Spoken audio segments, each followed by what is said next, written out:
Hello everyone, very welcome to our channel study PYQ and this is Satyam Parmar. स्वागत है आप सभी का आपके अपने यूट्यूब चैनल स्टडी पीवाईक्यू पर। फटाफट से आप सभी लोग लाइव आ जाइए और एक बार ये बता दीजिए आपके पास में ऑडियो वीडियो क्लियर है या नहीं है।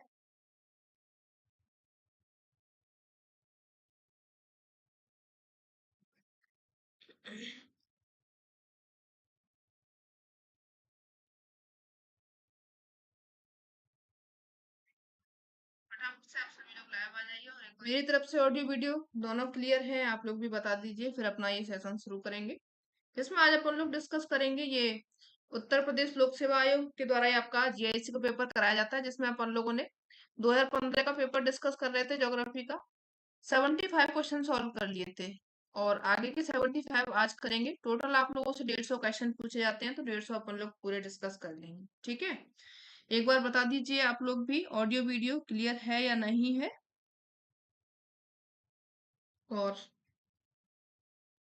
चलिए अपना ये जो क्वेश्चन सीरीज है इसको शुरू करेंगे और फटाफट से आप लोग लाइव आ जाइए, शेयर कर दीजिए सेशन को।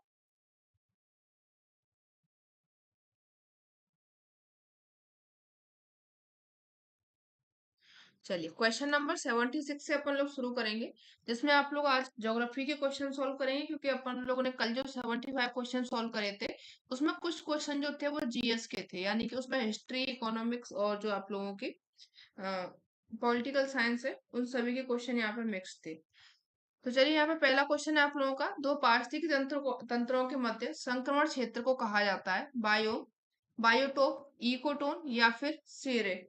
क्या बोला जाता है, जो दो पारिस्थितिकी तंत्र होते हैं उसके मध्य का, यानी कि ये एक पारिस्थितिकी तंत्र हो जाएगा, ये दूसरा हो जाएगा, ये वाला जो पार्ट है इसको क्या बोलते हैं। तो यहाँ पे आप लोगों का जो आंसर सही हो जाएगा, जब दो विभिन्न पारिस्थितिकी तंत्र मिलते हैं, यानी कि ये एक अलग है ये एक अलग है, जब ये दोनों मिलते हैं आपस में, जैसे इस तरीके से ही मिल रहे हैं, तो इसको बोला जाता है क्या, संक्रमण क्षेत्र बोला जाता है। लेकिन इस संक्रमण क्षेत्र का नाम आप लोगों से पूछ रहा है तो इसको बोला जाता है इकोटोन। ठीक है, सी आंसर यहाँ पे आप लोगों का करेक्ट हो जाएगा, इकोटोन बोला जाता है। ठीक है, और इसी के सहारे क्या होता है, जो पादप होते हैं उनके जैव समुदाय में और जो भौतिक दशाएं होती हैं उनकी, उनमें क्या होता है, परिवर्तन होता है। चलिए क्वेश्चन नंबर 77, निम्नलिखित में से कौन जनांगीय संक्रमण सिद्धांत का प्रतिपादक था। डब्ल्यू टी बॉटसन एवं चार्ल्स एडवर्ड, जेम्स बोक, डब्ल्यू एम थॉमसन एवं एफ डब्ल्यू नोटिस्टिन या फिर क्लार्क। तो किसने दिया था जनांगीय संक्रमण सिद्धांत। सभी लोगों को इसका अच्छी तरीके से पता है कि जो जनांगीय संक्रमण सिद्धांत है ये दिया गया था किसके द्वारा, डब्ल्यू एम थॉमसन के द्वारा एवं डब्ल्यू एफ नोटिस्टिन के द्वारा ये सिद्धांत आप लोगों का दिया गया था। सी ऑप्शन करेक्ट हो जाएगा, थॉमसन के द्वारा ये 1929 में दिया गया था। और बात करें अगर नोटिस्टिन की, तो नोटिस्टिन के द्वारा ये 1945 में दिया गया था। ठीक है, चलो क्वेश्चन नंबर 78, अंतर्राष्ट्रीय पर्यावरण शिक्षा कार्यक्रम का शुभारंभ किस वर्ष में हुआ था। 1972 में, 1975 में, 1986 में या फिर 1995 में। तो जो आप लोगों का अंतर्राष्ट्रीय पर्यावरण शिक्षा कार्यक्रम है इसकी शुरुआत कब से की गई थी, तो ये आप लोग याद रखेंगे, इसकी जो शुरुआत की गई थी 1975 से की गई थी। कब से की गई थी, 1975 से की गई थी। बी ऑप्शन आप लोगों का करेक्ट हो जाएगा। ठीक है, चलो आगे बढ़िए। क्वेश्चन नंबर 79, निम्नलिखित में से कौन शीतल पवन है, जोंडा, पेम्पेरो, सांता आना, यामू। ये आप लोगों की लोकल विंड्स दी गई है जिनमें से पूछा जा रहा है कौन सी कोल्ड है। तो इसमें आप लोगों की जो कोल्ड विंड हो जाएगी ये आप लोगों की पेम्पेरो हो जाएगी, जो कि कहाँ पे बहती है, अर्जेंटीना में। ठीक है, अर्जेंटीना में आप लोगों की पवन बहती है, जो कि कैसी हो जाएगी, ठंडी पवन है। चलो आगे बढ़िए।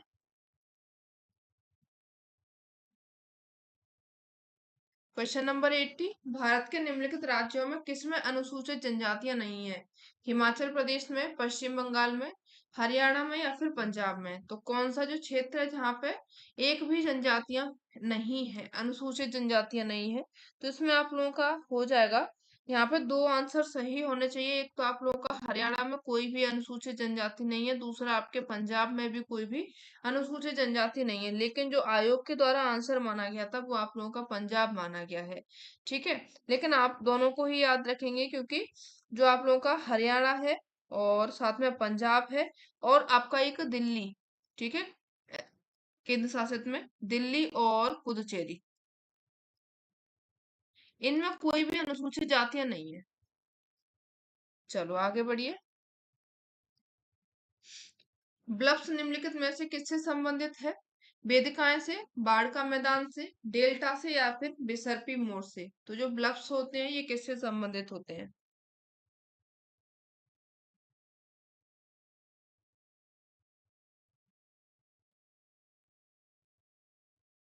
तो यहाँ पे देखिए, जो ब्लफ्स होते हैं ये संबंधित होते हैं बिसर्पी मोड़ से।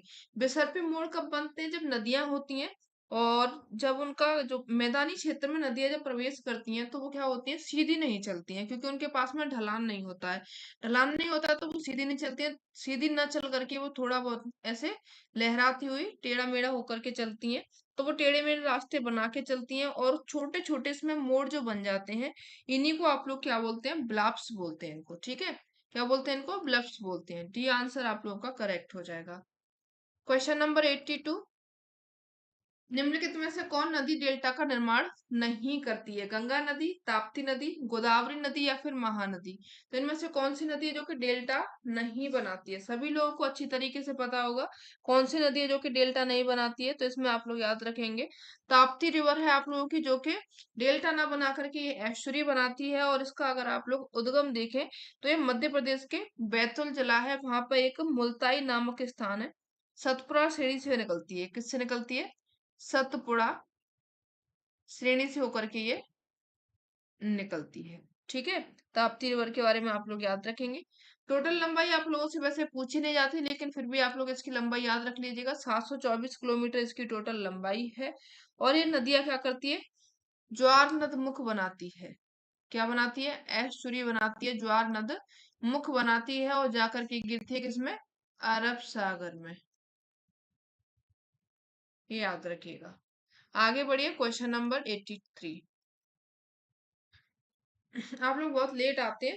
प्राकृतिक तटबंध निक्षेपण कार्य के परिणाम है वायु के, हिमानी के, नदियों के या फिर भूमिगत जल के?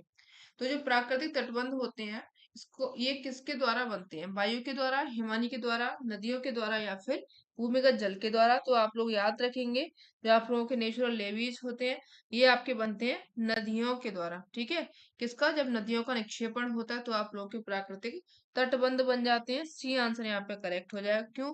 क्योंकि यहाँ पे क्या होता है, मिट्टियों का जमाव होता है, उसके कारण लंबे लंबे बंधों का निर्माण होता है। ऊंचाई इनकी कटक के समान में हो जाती है, यानी कि जो आप लोगों ने कटक रेजेस होते हैं उसी के समान इनकी भी ऊंचाई हो जाती है। तो इनको क्या बोला जाता है? तटबंध इनको बोल दिया जाता है। चलो आगे बढ़िए। कौन देश विश्व में लौह अयस्क का बृहत्तम उत्पादक है? भारतवर्ष, ऑस्ट्रेलिया, ब्राजील या फिर चीन? तो कौन है इस टाइम पे जो कि लौह अयस्क का सबसे ज्यादा उत्पादन कर रहा है? तो इसमें आप लोग याद रखेंगे, जब प्रश्न ये पूछा गया था तो उस टाइम पे जो था आंसर आप लोगों का डी करेक्ट होगा। ठीक है, उस टाइम पे ये 2015 का पेपर है, तो उस टाइम पर कौन था? चीन था। लेकिन आज के टाइम पर आप लोग याद रखेंगे तो जो लो एस का बृहत्तम उत्पादक देश में ऑस्ट्रेलिया आ चुका है। ठीक है, अगर आज आप लोगों से क्वेश्चन पूछा जा रहा है तो आज आपका आंसर ऑस्ट्रेलिया करेक्ट होगा, उस टाइम पर चीन था। चलो आगे बढ़िए। Question number 85। पुराने क्वेश्चन करने में बस यही दिक्कत होती है, लेकिन पीवाई को सॉल्व करना हमारे जन्मसिद्ध अधिकार है, हमको ये करना पड़ेगा। ठीक है, इसको हमें अपने अलग अलग में घुमाना भी पड़ेगा। निम्नलिखित में से किसने पारिस्थितिकी तंत्र शब्द का सर्वप्रथम प्रयोग किया था? हेकल ने, हिप्पोक्रेटस ने, आर एल लिनमेन ने, एजी टांसले ने? तो किसने किया था पारिस्थितिकी तंत्र शब्द का प्रयोग? तो इसमें आप लोग याद रखेंगे, सबसे पहले जो पारिस्थितिकी तंत्र का प्रयोग किया गया था वो किया गया था एजी टांसले के द्वारा। डी ऑप्शन आप लोगों का करेक्ट हो जाएगा। अगर इसकी डेट आप लोग याद रखें तो इनके द्वारा 1935 में इस शब्द का प्रयोग किया गया था। ठीक है, कब किया गया था? 1935 में इसका प्रयोग किया गया था। और इन्होंने पारिस्थितिकी विज्ञान के बारे में कुछ कहा भी था। इन्होंने कहा था कि जो पारिस्थितिकी तंत्र या फिर पारिस्थितिकी वह विज्ञान है जो किसी क्षेत्र में रहने वाले विभिन्न जीवों के परस्पर संबंधों का एवं भौतिक पर्यावरण उसके संबंधों का अध्ययन करता है, उसको आप लोग पारिस्थितिकी तंत्र बोलते हैं। ये एजी टांसले के द्वारा कहा गया है। ठीक है, क्वेश्चन नंबर 86। निम्नलिखित युग में दिए गए यहाँ पे राजधानी दी गई है और उनके देश दिए गए हैं। कौन से देश की कौन सी राजधानी है? एक इसमें सही नहीं है, बाकी के तीन इसमें सही है, तो चलो इनको लगा लेते हैं। यहाँ पे डबलिन की बोल रहा है, ये आयरलैंड, आयरलैंड की राजधानी डबलिन है, ये ठीक हो जाएगा। फिर आप लोगों का यंगून या फिर रंगून आता है जो कि म्यांमार की राजधानी है। तो आप लोगों ने सॉन्ग सुना होगा, मेरे पिया गए रंगून, वहां से किया है टेलीफोन, तो आप लोग म्यांमार से ही, वहां से बर्मा की गलियों में, ये वाला मतलब पूरा इसमें रंगून का ही गाना बना हुआ है। तो ये आपका सही हो जाएगा। ओटावा ये कनाडा की राजधानी बता रहा है, मतलब ठीक है ये भी। खार्तूम इथोपिया देश की है, तो ये आपका गलत हो जाएगा, क्योंकि जो खार्तूम राजधानी है वो इथोपिया की ना होकर के सूडान की है। ठीक है, किसकी हो जाएगी? सूडान की ये राजधानी है, तो यानी कि ये आपका डी आंसर करेक्ट हो जाएगा। चलिए, क्वेश्चन नंबर 87। बांसपोरस जलडमरू मध्य अवस्थित है स्वीडन और फिनलैंड के बीच में, उत्तरी अमेरिका और दक्षिणी अमेरिका के बीच में, यूरोप एवं एशिया के बीच में, इटली और सिसिली के बीच में। तो जो आप लोगों का बांसपोरस जलडमरू मध्य है, ये किसके बीच में स्थित है, ये आप लोगों को बताना है। तो चलिए इनको थोड़ा सा लगा लेते हैं। तो जो आपका बांसपोरस है, ये यूरोप और एशिया के बीच में है। कुछ जलडमरू मध्य जो आप लोगों से पूछे जाते हैं, जैसे एक मलक्का जनसंधि काफी ज्यादा बार पूछी जाती है आप लोगों से। ठीक है, जो मलक्का जल संधि है, ये आप लोगों की है इंडोनेशिया और मलेशिया के बीच में। इंडोनेशिया एंड मलेशिया के बीच में। ठीक है, फिर आप लोगों से पूछी जाती है एक पाक जल संधि। पाक जल संधि भारत और श्रीलंका के बीच में, सभी लोगों को पता होगा। फिर आप लोगों से पूछी जाती है मेसिना जल संधि, ये है इटली और सिसिली के बीच में।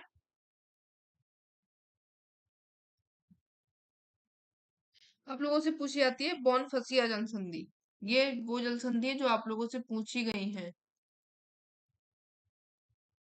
ठीक है, तो ये कहाँ पे है? ये आपका कोर्सिका और सार्डिनिया में है।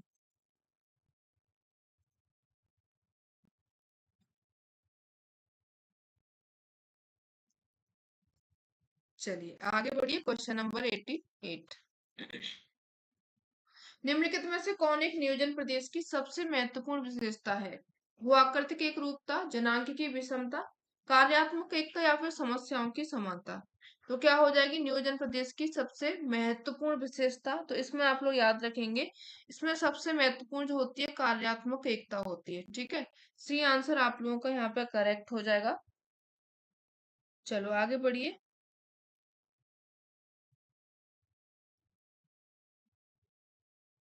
विश्व के निम्नलिखित देशों में किसमें लौह इस्पात उद्योग वस्तुतः बाजार आधारित है? फ्रांस, जर्मनी, यूएस या फिर जापान।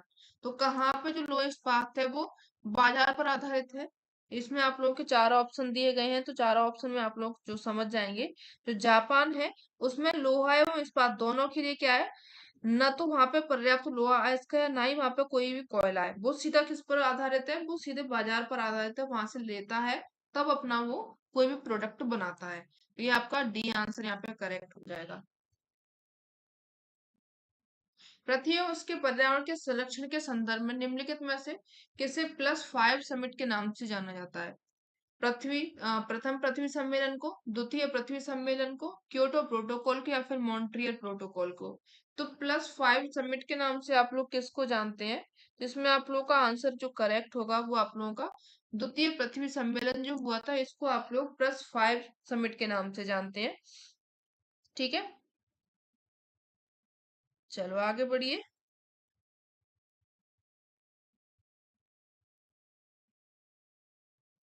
निम्नलिखित में से कौन सा एक जैव मंडलीय पारिस्थितिकी तंत्र में प्राथमिक उत्पादक है? स्वपोषी, मृतपोषी, रसायपोषी या फिर प्राणी समभोजी। तो कौन सा हो जाएगा जो कि पारिस्थितिक तंत्र में प्राथमिक उत्पादक के रूप में जाना जाता है।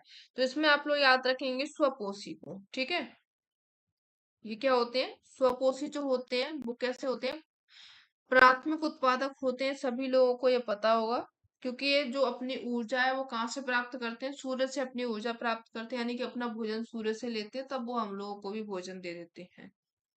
चलो आगे बढ़िए, क्वेश्चन नंबर 92। निम्नलिखित में से कौन एक जलवायु परिवर्तन का जैविक संकेतक नहीं है? ऑक्सीजन आइसोटोप, जीवाश्मिक पराग, ड्यूरीक्रस्ट, वृक्ष वलय वृद्धि। तो कौन है जो कि जलवायु परिवर्तन का संकेतक नहीं है? तो इसमें आप लोगों का आंसर जो करेक्ट हो जाएगा, जो ऑक्सीजन आइसोटोप है, ये जलवायु परिवर्तन का कोई संकेतक नहीं है। बाकी का जीवाश्मिक पराग, ड्यूरीक्रस्ट और जो वृक्ष वलय वृद्धि है, ये सभी क्या हो जाएंगे, जलवायु परिवर्तन के संकेतक हो जाएंगे।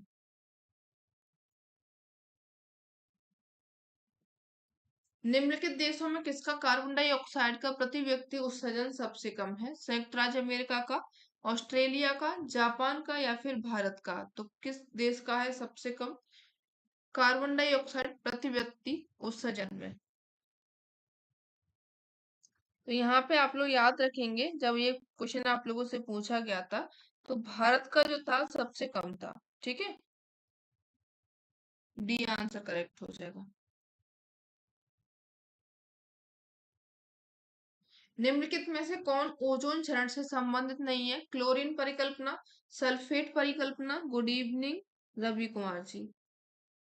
कार्बन मोनोऑक्साइड कर परिकल्पना या फिर ध्रुवीय समताप मंडलीय मेघ परिकल्पना।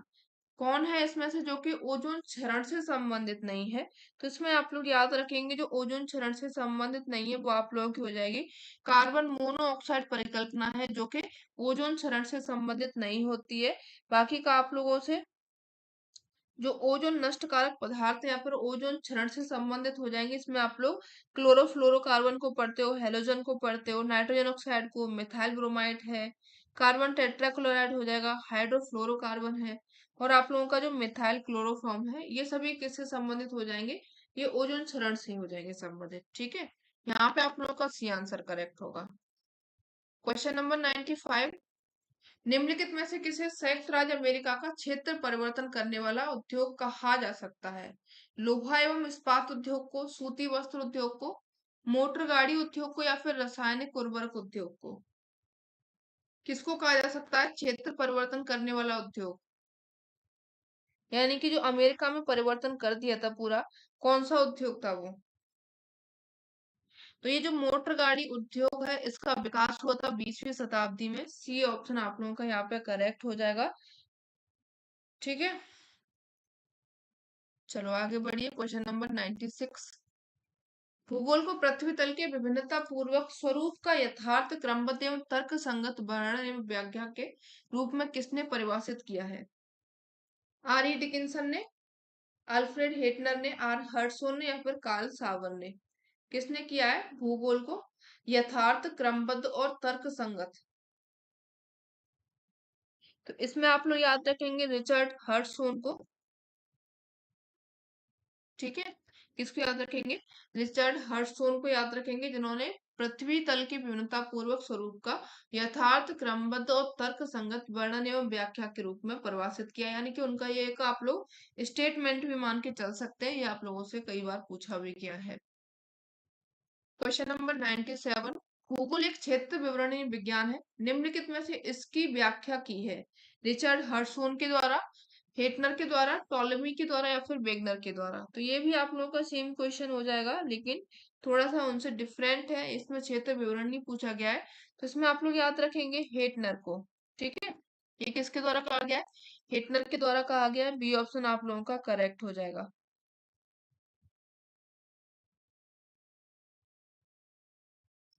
Question number 98। सूची एक को सूची दो से मिलाना है। तो चलिए, यहाँ पे कुछ आपके भूगोल वेत्ता दिए गए हैं, कौन किससे संबंधित है ये आप लोगों से पूछा गया है। जीन ब्रूस, ओ एच के स्पिट, ग्रिफिथ टेलर एवं फ्रेडरिक रेटजेल। तो चलिए इनको लगा लेते हैं। जीन ब्रूस आप सभी लोगों को पता होगा, संभव बात से संबंधित है।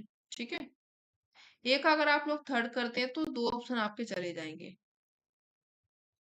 फिर आते हैं आप लोगों के OH के स्पेट, जो कि संभाव्यवाद से हैं, ठीक है। और फिर आप लेके आते हैं ग्रिफिथ टेलर, जो संबंधित है किससे, नवनियतिवाद से। और रेडचेल है जो कि नियतिवाद से संबंधित है। तो आप लोग का जो ऑप्शन यहाँ पे करेक्ट हो रहा है वो सी हो जाएगा, ठीक है। चलो आगे बढ़िए। निम्नलिखित फ्रांसीसी भूगोलविदों में किसने मानव भूगोल में संभववादी विचारधारा को सर्वप्रथम स्वीकार किया था? ब्लॉन्स ने, ब्रून्स ने, सोरे ने या फिर डिमांजिया ने?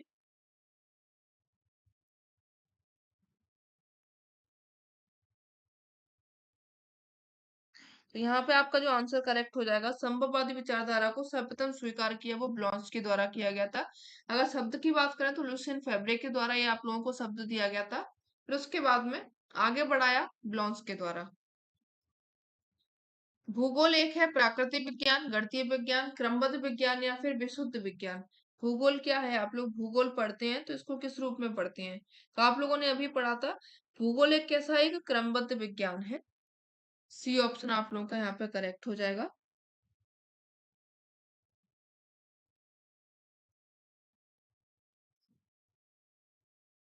चलो आगे बढ़िए। हाँ, गौतम जी ने ए बताया, ठीक है। चलो क्वेश्चन नंबर 101। मात्रात्मक क्रांति को किसने सिविल वॉर कहा था? पीटर हैगेट ने, ब्रायन बेरी ने या फिर डेविड हार्वे ने, LD स्टैम्प ने? किसने कहा था मात्रात्मक क्रांति को सिविल वॉर?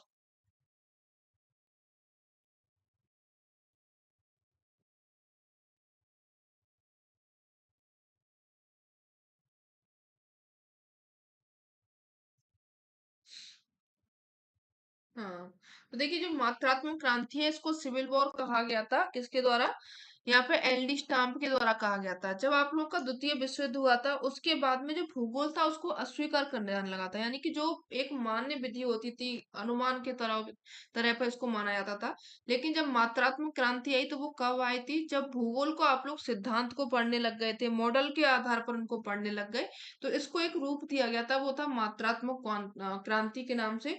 और इसी को नाम दिया गया था सिविल वॉर, LD स्टाम्प के द्वारा, ठीक है। यहाँ पे आप लोगों का डी आंसर करेक्ट हो जाएगा। Question number 102। विकास को आम जन की वास्तविक स्वतंत्रता में विस्तार के रूप में किसने परिभाषित किया था?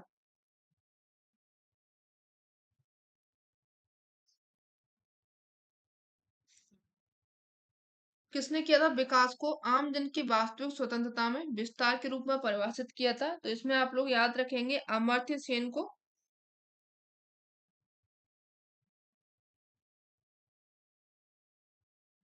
ठीक है। अमर्त्य सेन को आप लोग याद रखेंगे। और ये इस टाइम के ऐसे मतलब पहले व्यक्ति थे भारत के जिन्होंने नोबेल पुरस्कार प्राप्त किया था, ठीक है। और इन्होंने क्या कहा था, विकास को आम जन की वास्तविक स्वतंत्रता में विस्तार के रूप में इन्होंने परिभाषित किया था। याद रखिएगा, इनको भारत में पहली बार नोबेल पुरस्कार इनको दिया गया था।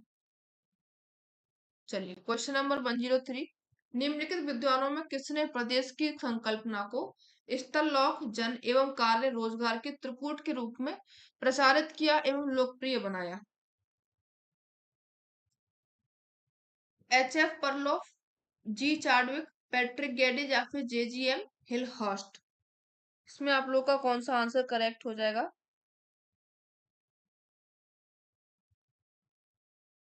चलिए यहाँ पे आप लोगों ने जो पढ़ा है, प्रदेश की संकल्पना को स्थललोक यानी कि जन और कार्य को रोजगार के त्रिकूट में जो बनाया था, वो बनाया था किसके द्वारा? पैट्रिक गेडिज के द्वारा, ठीक है। ये आपका सी आंसर इसमें करेक्ट होगा।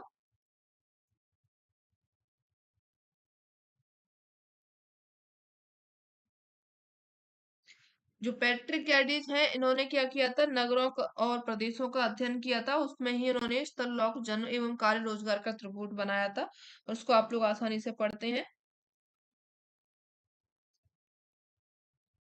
चलिए आगे बढ़िए। निम्नलिखित युग्मों में पुस्तक लेखक कौन सही सुमेलित नहीं है, आप लोगों से पूछा गया है। यहाँ पे चार दिए गए हैं जोग्राफर्स और उनकी पुस्तकें दी गई हैं। कॉस्मोस बता रहा है हम्बोल्ट के द्वारा लिखी गई थी। एंथ्रोपोजियोग्राफी रेचेल के द्वारा, ज्योग्राफिका जर्नलिस्ट हेरोडोटस के द्वारा, और जो आपकी अर्धकुंडे है रिटर के द्वारा लिखी गई थी। तो यहाँ पे आप लोग का एक कोई सम इसमें ठीक नहीं है, बाकी के सभी ठीक है। तो चलिए देख लेते हैं। कॉस्मोस हम्बोल्ट के द्वारा लिखी गई है, ठीक बता रहा है। एंथ्रोपोजोग्राफी रेचल के द्वारा लिखी गई है, ये भी ठीक है। हेरोडोटस के द्वारा लिखी हुई बता रहा है, ये ज्योग्राफी जर्नलिस्ट, यहाँ पे डाउट है। अर्डकुंडे रिटर के द्वारा लिखी गई है। तो आप लोगों की जो हेरोडोटस यहाँ पे बता रहे हैं, जबकि जो ज्योग्राफी जर्नलिस्ट है ये वारेनियस के द्वारा लिखी गई है। किसके द्वारा? बर्नहार्ड वारेनियस के द्वारा ये आपको पुस्तक लिखी गई है। तो यहाँ पे आप लोग का जो आंसर करेक्ट होगा वो सी हो जाएगा। चलो आगे बढ़िए। Question number 105। 20वीं शताब्दी के प्रथम चतुर्थांश में भूगोल का प्रमुख चिंतन फलक क्या था? भूवैज्ञानिक संगठन, पृथ्वी ग्रह का वर्णन, या फिर मानव वातावरण अंतर संबंध, क्षेत्रीय विभेदन, क्या था? मनोज जी, डी नहीं होगा, सी होगा इसका। ठीक है, चलिए। तो यहाँ पे आप लोगों से प्रथम चतुर्थांश में भूगोल का प्रमुख चिंतन फलक क्या था, तो वो था मानव वातावरण अंतर संबंध था। ठीक है, इसमें आपका सी आंसर करेक्ट हो जाएगा।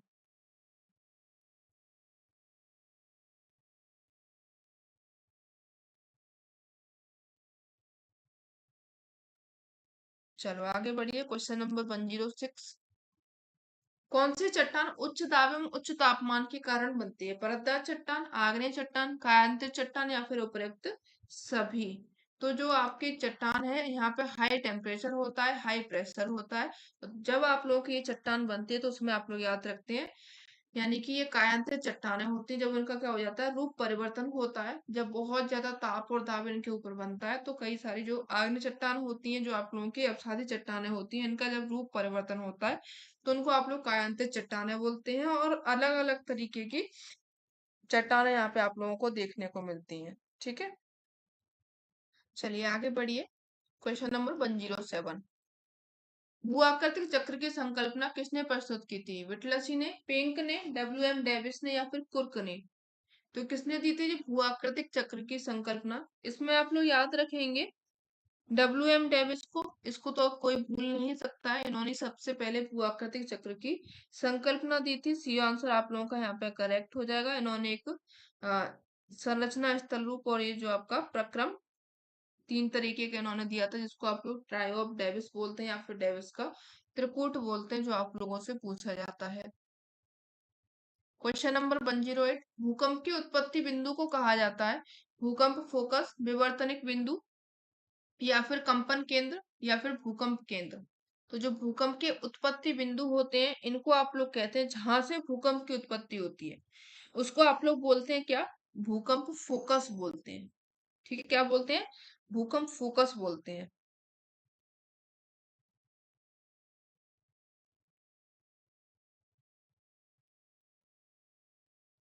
चलो आगे बढ़िए।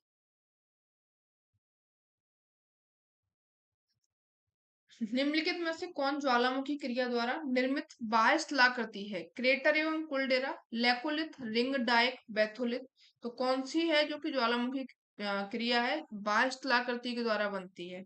तो इसमें आप लोग याद रखेंगे, जो आपका क्रेटर है और कोल्डेरा है, ये दोनों कैसे बनती हैं? बाह्य पर बनती है, यानी कि बाहर आप लोगों को दिखती हैं। जो लेकोलिथ है, बैथोलिथ है, रिंग और डाइक है, ये सभी कैसे बनती हैं? ये आपकी जो आपका स्थल रूप है इसके अंदर बनती है। यहाँ पे आप लोगों का ए आंसर करेक्ट होगा। निम्नलिखित में से कौन भूमिगत जल का अपरदनात्मक कार्य नहीं है? खोलीकरण, जल गति क्रिया, अपघर्षण, संघनन? तो कौन है जो कि भूमिगत जल का अपरदनात्मक कार्य नहीं होगा? इसमें आप लोग याद रखेंगे, जो संघनन होता है ये क्या है? अपरदनात्मक कार्य नहीं होता। जबकि जो जल गति क्रिया है, घोलीकरण है, अपघर्षण है, ये सभी कार्य क्या हो जाएंगे? भूमिगत जल का अपरदनात्मक कार्य हो जाएगा।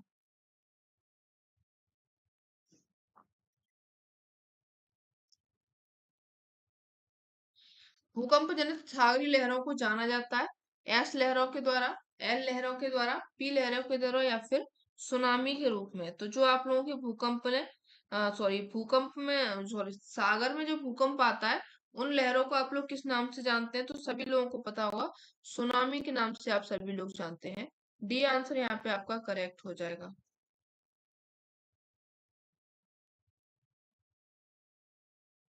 Question number 112। यहाँ पे स्थलीय स्वरूप दिए गए हैं और उनके एजेंट दिए गए हैं। तो चलिए इनको देख लेते हैं।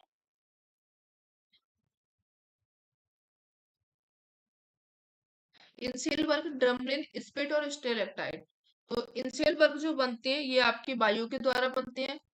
ड्रमलिन जो बनते हैं ये आपके हिमानी के द्वारा बनते हैं। स्पिट बनते हैं समुद्री लहरों के द्वारा और स्टेलेक्टाइट बनते हैं भूमिगत जल के द्वारा। तो यहाँ पे आप लोग का अगर आंसर करेक्ट होगा इसमें तो 4 1 3 2 3 यानी कि बी आंसर यहाँ पे आपका करेक्ट हो जाएगा। निम्नलिखित में से कौन स्थलाकृति भूमिगत जल द्वारा निर्मित नहीं है? लेपीज, डोलाइन, ड्रमलिन या फिर योवाला। तो कौन सी स्थलाकृति है जो कि भूमिगत जल के द्वारा नहीं बनती है? तो इसमें आप लोग याद रखेंगे ड्रमलिन को। अभी आप लोगों ने ड्रमलिन देखा, कैसी स्थलाकृति है ये? हिमानी के द्वारा बनी गई निक्षेपात्मक स्थलाकृति है, यानी कि जो आपकी ये क्या हो जाएगी, भूमिगत जल के द्वारा नहीं बनती है। 112 का बी आप लोगों ने बताया है, ठीक है राहुल गढ़वाल जी। चलिए आगे बढ़िए।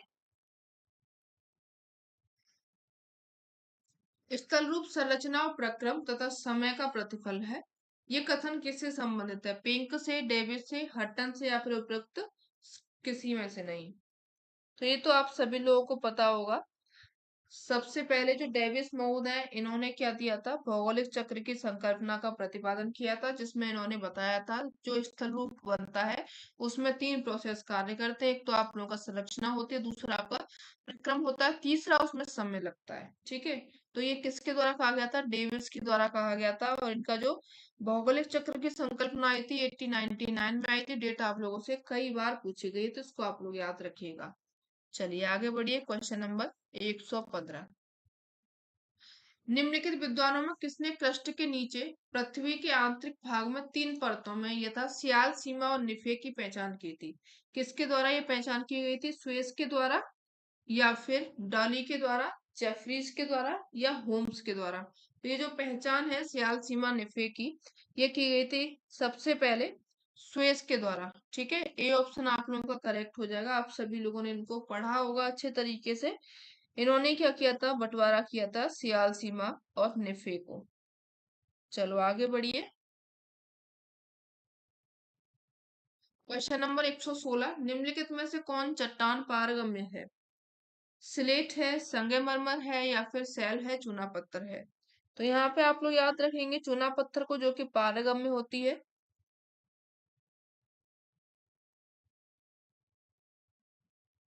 हाँ, 115 का ये हो जाएगा। डी आंसर यहाँ पे आप लोगों का करेक्ट हो जाएगा। जो चूना पत्थर होता है ये पारगम्य होती है, बाकी का यहाँ पे स्लेट है, सैल है, संगमरमर है, ये सभी ठोस चट्टाने हैं। ठीक है, चलो क्वेश्चन नंबर 117। निम्नलिखित ज्वालामुखियों में कौन भूमध्य सागर के प्रकाश स्तंभ के रूप में जाना जाता है? एटना है, विसुवियस है, एलोगन है या फिर स्ट्राम्बोली है? किसको जाना जाता है प्रकाश स्तंभ के रूप में?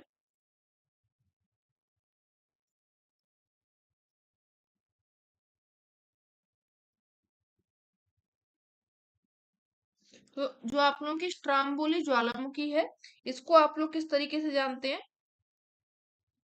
प्रकाश स्तंभ के रूप में आप इसको जानते हैं, यानी कि डी ऑप्शन आपका करेक्ट हो जाएगा।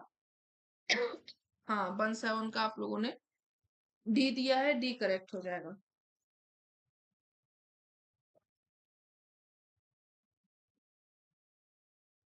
चलिए आगे बढ़िए। निम्नलिखित चट्टानों में किसमें पेट्रोलियम पाया जाता है? आगरे चट्टान में, कायांतित चट्टान में या फिर परतदार चट्टान में, उपरोक्त सभी में? तो किसमें पेट्रोलियम पाया जाता है?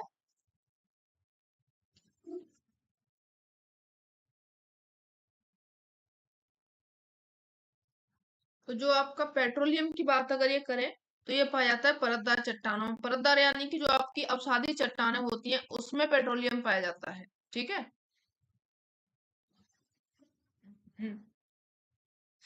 सी ऑप्शन यहाँ पे आप लोगों का करेक्ट हो जाएगा। Question number 119। नदी घाटी जो क्षेत्र के सामान्य ढाल के लंबवत विकसित होती है उसको कहा जाता है क्या? प्रत्यानुवर्ती घाटी, अक्रमवर्ती घाटी, अनुवर्ती घाटी या फिर परवर्ती घाटी?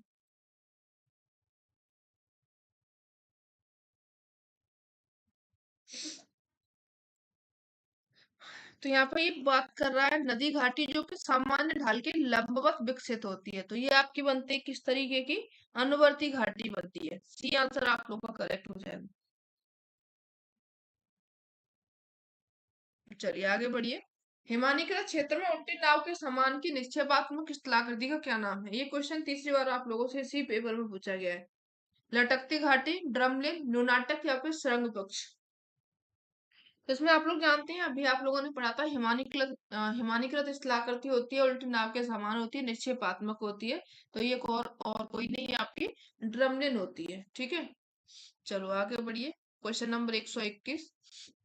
निम्नलिखित में से कौन ठंडी महासागरीय धारा नहीं है? अग्लुहास की धारा, बेंगुएला की धारा, हमबोल्ट की धारा या फिर कनारी की धारा। तो यहाँ पे आपकी तीन जल धारा जो कि ठंडी है, इनमें से एक कोई जल धारा है जो कि गर्म दी गई है। तो इसमें आप लोग याद रखेंगे, जो आपकी अग्लुहास की धारा है ये कैसी है, गर्म जलधारा है। बाकी की जो तीनों दी गई है ये सभी ठंडी जलधाराएं हो जाएंगी। चलो आगे बढ़िए। Question number 122। निम्नलिखित में से कौन हिंद महासागर से संबंधित नहीं है? 90 पूर्वी कटक, क्लेरियन फ्रंस क्षेत्र, कार्लसवर्ग कटक या फिर एम्स्टर्डम पठार। तो कौन सा है जो कि हिंद महासागर से संबंधित नहीं होगा? तो इसमें आप लोग याद रखेंगे,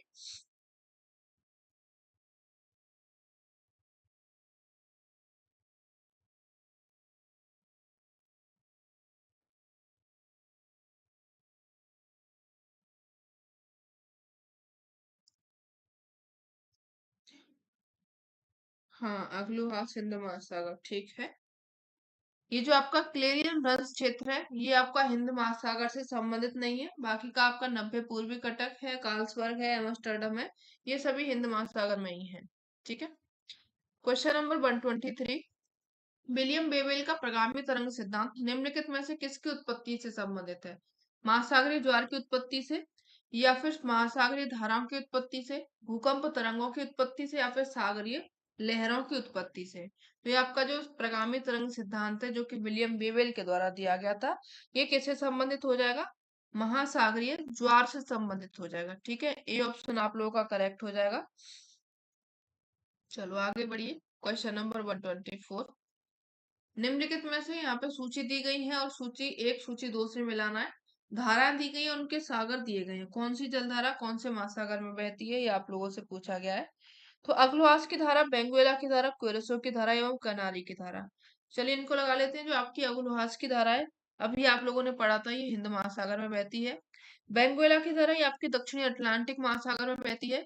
क्यूरोसियो की धारा ये आप लोगों की उत्तरी प्रशांत महासागर में बहती है। और कनारी की धारा उत्तरी अटलांटिक महासागर में बहती है। अगर आप लोग ऑप्शन में जाएंगे तो ऑप्शन आप लोगों का 3, 1, 4, 2, डी आंसर यहाँ पे करेक्ट हो रहा है। ठीक है, चलो आगे बढ़िए। यहाँ पे महासागरीय धारा उनके महासागर दिए गए हैं, तीन यहाँ पे सही है, एक कोई गलत दी गई है। तो चलिए इनको भी लगा लेते हैं फटाफट से। फॉकलैंड, ओयोसीबो, पेरू और लेब्राडोर। तो चलिए यहाँ पे जो फॉकलैंड धारा है ये बहती है दक्षिण दक्षिण अटलांटिक में, ये तो ठीक है। ओयोसीबो को ये आर्कटिक महासागर में बता रहा है। पेरू को दक्षिणी प्रशांत में बता रहा है। लेब्राडोर को उत्तरी अटलांटिक में बता रहा है। तो यहाँ पे जो सही नहीं होगा वो आप लोगों का क्या हो जाएगा, ओयोसिबो हो जाएगा, जो कि प्रशांत महासागर में बहती है, ना कि आर्कटिक महासागर में। ठीक है, चलो आगे बढ़िए। हरमट्टन पवन प्रवाहित होती है इटली में, ग्रीनलैंड में, मध्य अफ्रीका में या फिर ब्राजील में। तो ये आप लोगों की जो हरमट्टन पवन है कौन से क्षेत्र में बहती है?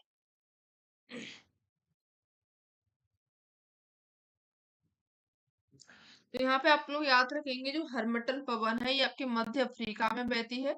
और ये आप लोगों की गर्म और धूल भरी पवन होती है, जिसको आप लोग डॉक्टर विंड के नाम से भी जानते हैं। ठीक है, चलो आगे बढ़िए। मौसम परिवर्तन की परिघटना वायुमंडल की किस परत तक सीमित होती है? ओजोन मंडल तक, आयन मंडल तक, क्षोभ मंडल तक या फिर समताप मंडल तक। तो ये आप लोगों की जो मौसम परिवर्तन की घटना होती है ये कहाँ पे होती है, सभी लोगों को पता होगा। जो आप लोगों का 75% है, जिसमें संपूर्ण भार भार पाया जाता है, ये आपका क्षोभ मंडल होता है। और यहीं पे क्या होता है, सभी मौसमी घटना ज्यादातर यहीं पे होती है। जो आप लोगों का गर्मी सर्दी परिवर्तन जो हो रहा है, बर्फ पड़ रही है, कुछ भी हो रहा है, ये क्षोभ मंडल में होता है। ठीक है, सी आंसर यहाँ पे करेक्ट हो जाएगा। निम्नलिखित स्थानीय पवनों में कौन अल्पाइन घाटी में प्रवाहित होती है? फोन है, चिनूक है, सिरोको या फिर खमसिन। तो जो आपके स्थानीय पवनों में कौन अल्पाइन घाटी में बहती है, तो अल्पाइन घाटी में कौन सी पवन बहती है? इसमें आप लोग याद रखेंगे फोन को, ये भी आप लोगों की कैसी है, शुष्क और ये गर्म पवन है। ठीक है, जो कि कहाँ पे बहती है? अल्पाइन घाटी में ये बहती है। चलिए क्वेश्चन नंबर 129। उत्तरी अफ्रीका और अरब में चलने वाली गर्म शुष्क एवं धूल भरी पवन को कहा जाता है? खमसिन, सिमूक, गिबली या फिर बिक्र। तो कौन सी है यहाँ पे? गर्म है, शुष्क है और धूल भरी पवन है। तो ये इसमें आप लोग याद रखेंगे किसको? खमसिन को, जो कि कहाँ पे बहती है? अगर स्पेसिफिक क्षेत्र आप लोग याद रखें तो ये मिस्र में बहती है। गिबली याद रखिए आप लोग, लीबिया में बहती है। चलिए आगे बढ़ेंगे। ध्रुवीय वातावरण सिद्धांत का प्रतिपादन किया था किसके द्वारा? दो स्कॉटिश मौसमविदों ने या फिर दो स्वीडिश मौसमविदों ने, दो नॉर्वेजियन ने या फिर उपरोक्त में से कोई नहीं। तो अब यहाँ पे आपसे उनके नाम नहीं पूछे गए, उनका क्षेत्र पूछा गया कहाँ से वो संबंधित थे। तो जो ध्रुवीय वातावरण सिद्धांत है ये दिया गया था बर्जन के द्वारा। ठीक है, इसमें आप लोग याद रखते हैं बी बर्कनीज और जे बर्कनीज को, बी बर्कनीज और जे बर्कनीज को, जो कि कहाँ के थे? नॉर्वेजियन थे। कहाँ के थे ये? नॉर्वेजियन थे। ये आप लोगों से पूछा गया है। सी आंसर आपका करेक्ट हो जाएगा। और इन्होंने ये जो सिद्धांत दिया था 1918 में अपना ये सिद्धांत दिया था। ठीक है, क्वेश्चन नंबर 131। 2 मई 2008 का चक्रवात जिसने इरावदी डेल्टा को तहस नहस कर दिया था, इसका नाम क्या था? आयला था, हुदहुद था, नरगिस या फिर नीलम। तो ये कौन सा चक्रवात आया था जिसके कारण जो इरावदी डेल्टा था वो मिट ही गया था? तो इसमें आप लोग याद रखेंगे ये इसका नाम क्या था? नरगिस था। सी आंसर करेक्ट हो जाएगा। चलिए क्वेश्चन नंबर 132। CW थॉर्नवेट के द्वारा प्रस्तुत जलवायु वर्गीकरण की व्यवस्था है? एक जननिक उपागम, एक अनुभाविक उपागम, एक संख्यात्मक उपागम या फिर उपयुक्त में से कोई नहीं। तो इन्होंने जो थॉर्नवेट ने जलवायु वर्गीकरण दिया था ये कैसा था? इनका जो सिद्धांत था ये कैसा था? अनुभव पर आधारित था, यानी कि इनका एक आनुभाविक उपागम था। बी ऑप्शन आप सभी लोगों का करेक्ट हो जाएगा। और इन्होंने जो अपना ये सिद्धांत दिया था ये दिया था 1931 में, संशोधन इन्होंने किया था 1948 में। दोनों डेट आप लोगों से पूछी जाती हैं। ठीक है, चलिए क्वेश्चन नंबर 133। समताप मंडल में ऊंचाई बढ़ने के साथ में तापक्रम में वृद्धि का कारण क्या है? सूरज से निकटता, वायुमंडलीय दबाव में ह्रास, ओजोन का संकेंद्रण या फिर उपयुक्त में से कोई नहीं। जब आप लोग समताप मंडल में जाते हैं तो ऊंचाई बढ़ती है और उसके साथ में क्या होता है? तापमान में वृद्धि हो जाती है। तो उसका मेन कारण क्या है? सुनील तिवारी जी ने बी ऑप्शन बताया है। चलिए, तो यहाँ पर जो सबसे मेन कारण वो क्या है? तापक्रम अगर बढ़ रहा है तो वहां पर क्या है? ओजोन का संकेंद्रण है, जो कि जो सूर्य से आने वाली पराबैंगनी किरणों को अपने पास में एब्जॉर्ब करता है, पृथ्वी तक आने से रोकता है। इसका कारण ये है कि जो समताप मंडल है वहां पर तापक्रम जो होता है वो बढ़ जाता है। ठीक है, सी आंसर आप लोगों का करेक्ट हो जाएगा। चलिए क्वेश्चन नंबर 134। निम्नलिखित में से कौन विषम मंडल में सबसे ऊपरी परत है? आणविक नाइट्रोजन परत, हाइड्रोजन परत, हीलियम परत या फिर ऑक्सीजन परमाणु परत। तो कौन सी परत है जो कि विषम मंडल में सबसे ऊपरी परत होती है? तो इसमें आप लोग याद रखेंगे विषम मंडल जो होता है आप लोगों का 90 से लेकर के 10,000 किलोमीटर तक का जो क्षेत्र होता है उसको आप लोग विषम मंडल में रखते हैं। और विषम मंडल में आप लोगों की जो गैसें पाई जाती हैं वो चार गैसें आप लोगों की पाई जाती हैं। एक तो होती है आप लोगों की आणविक नाइट्रोजन परत होती है, दूसरी आप लोगों की आणविक ऑक्सीजन परत होती है, तीसरी आप लोगों की हीलियम परत होती है और चौथी आप लोगों की आणविक हाइड्रोजन परत होती है। लेकिन अब आप लोगों से यहाँ पे सबसे ऊपरी परत जो पूछ रहा है उसमें आप लोग की क्या हो जाएगी? हाइड्रोजन, सॉरी, हाइड्रोजन परमाणु जो परत होती है ये आपकी कैसी होती है? सबसे ऊपरी परत होती है। बी आंसर करेक्ट हो जाएगा। अर्जुन राठौर सी, सी नहीं, बी होगा।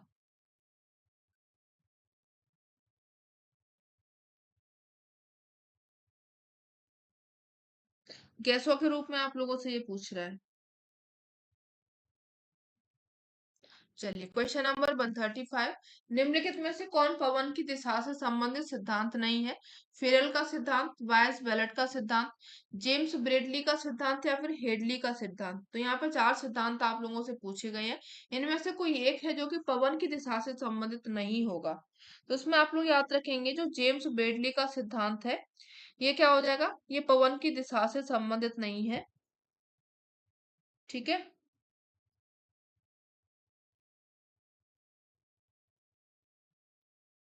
सी आंसर यहाँ पे आप लोगों का करेक्ट हो जाएगा।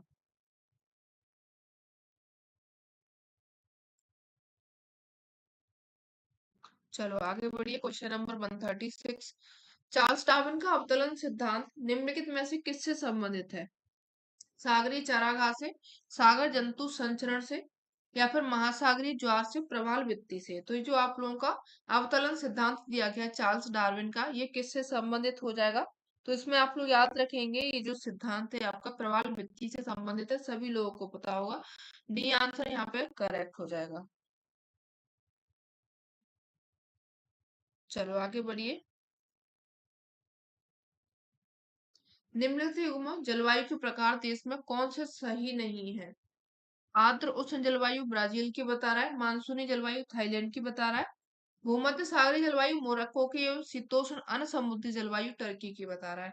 तो यहाँ पर जो सुमेलित नहीं है ये आप लोगों से पूछा गया है, तो चलिए इनको याद रखेंगे। जो शीतोष्ण अन समुद्री जलवायु है ये टर्की की बता रहा है, जबकि टर्की में जो जलवायु पाई जाती है वो भूमध्य सागरीय जलवायु यहाँ पे पाई जाती है। ठीक है, तो डी ऑप्शन आप लोगों का गलत है, जो कि ये सही हो जाएगा। क्वेश्चन नंबर 38, 12 माह के लिए आर्द्र बलु तापमान पर सापेक्षिक आर्द्रता प्रदर्शित करने वाली 12 भुजीय आकृति को कहा जाता है? क्लाइमोग्राफ, हीदरग्राफ, आर्गोग्राफ या फिर बेंडग्राफ। क्या कहा जाता है इसको?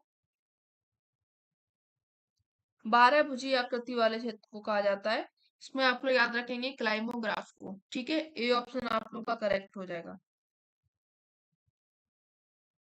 और ये जो आपका क्लाइमोग्राफ है इसको सबसे पहले यूज किया गया था किसके द्वारा? गिरफिट टेलर के द्वारा इसको बनाया गया था।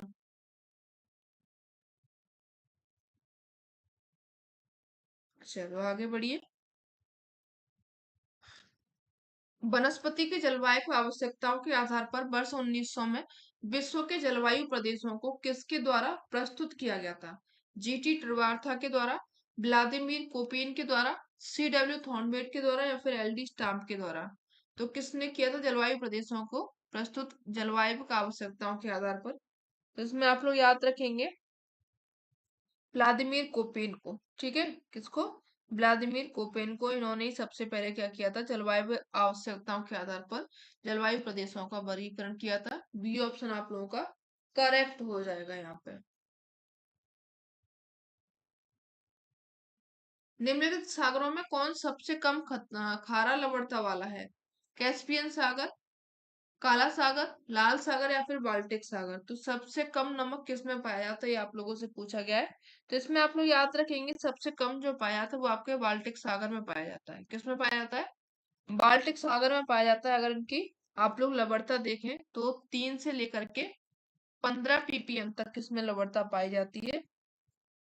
ठीक है, चलो आगे बढ़िए, संकल्पना दी गई है एवं वहां पे उनके विद्वान दिए गए, कौन से सिद्धांत किसने दिया था और कौन इसमें एक गलत दिया गया है वो आपको बताना है। एक्यूमेनोपोलिस ये डॉक्सियाडिस के द्वारा बता रहा है, केंद्रीय स्थल सिद्धांत पीटर हैगेट के द्वारा, प्रवास के नियम इजे रेवेस्टिन के द्वारा, उद्योगों का स्थानीकरण अल्फ्रेड वेबर के द्वारा। तो यहाँ पे जो करेक्ट नहीं होगा वो आप लोगों को साफ साफ दिख रहा है, पीटर हैगेट के द्वारा एक केंद्रीय स्थल सिद्धांत को बता रहा है, जबकि किसके द्वारा दिया गया था? क्रिस्टोलर के द्वारा ये सिद्धांत आप लोगों का दिया गया था।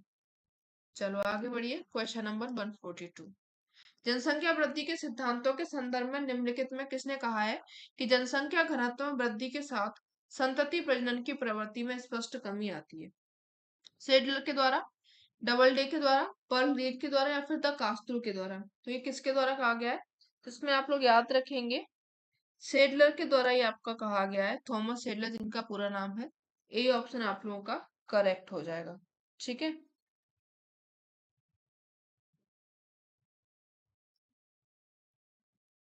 एडवर्ड एकरमैन की जनसंख्या एवं संसाधन प्रदेश की योजना के अनुसार दक्षिणी पूर्वी एशिया आता है।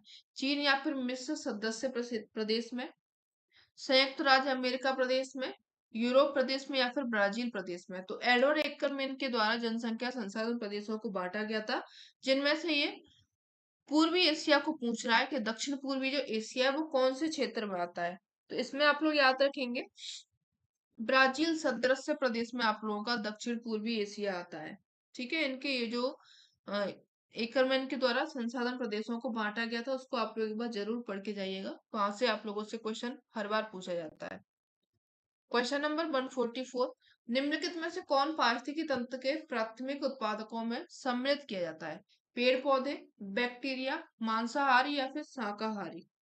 तो इसमें आप लोग याद रखेंगे पारिस्थितिकी तंत्र के प्राथमिक उत्पादकों में सबसे पहले आप लोग पेड़ पौधों को रखते हैं, उसके बाद में अन्य किसी को। ठीक है। तो यहाँ पे आप लोग का ए आंसर करेक्ट हो जाएगा। 145, जनसंख्या वृद्धि के स्वरूप में एक लंबी कालावधि में घटित क्रमिक परिवर्तन को कहा जाता है। जनसंख्या विस्फोट, जनांकीय संक्रमण सिद्धांत, जनांकीय गत्यात्मकता या फिर जनांकीय रूपांतरण। तो क्या कहा जाता है? जनसंख्या वृद्धि के स्वरूप में एक लंबी कालावधि को। तो ये आप लोगों का क्या बोला जाता है? जनांकीय संक्रमण बोला जाता है। बी ऑप्शन आप लोगों का करेक्ट हो जाएगा। ठीक है। क्वेश्चन नंबर 146, विश्व की जहाजों के लिए नावें सबसे लंबी नहर है? सुएज नहर, पनामा नहर, सेंट लॉरेंस नहर या फिर कील नहर। तो सबसे लंबी नहर कौन सी हो जाएगी जहाजों के लिए? तो इसमें आप लोग याद रखेंगे किसको? सेंट लॉरेंस नहर को, जो कि विश्व की सबसे लंबी नाव्य नहर हो जाएगी। सी आंसर यहाँ पे आप लोगों का करेक्ट हो जाएगा।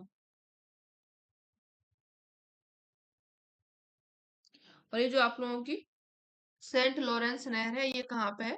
ये आपके है उत्तरी अमेरिका में। चलो क्वेश्चन नंबर 147, यहाँ पे उनके नगर दिए गए हैं और उनकी नदी दी गई है। कौन से नगर में कौन सी नदी बहती है और कौन सी नहीं बहती है आप लोगों को बताना है। तो यहाँ पे देखिए सिडनी बताना डार्लिंग में है, सॉरी सिडनी में डार्लिंग है, और आपकी हांगकांग टावर में, मॉस्को मस्कवा में है, और टोक्यो सुमिदा। तो जो आपकी नदी यहाँ पे सही हो जाएगी हांगकांग में, ये टावर बता रहा है, जबकि ये कहाँ पे है? रोम में है। तो ये सही है, ये सही है, ये सही है। जो आपका आंसर सही हो जाएगा वो बी हो जाएगा, क्योंकि बी गलत दिया गया है।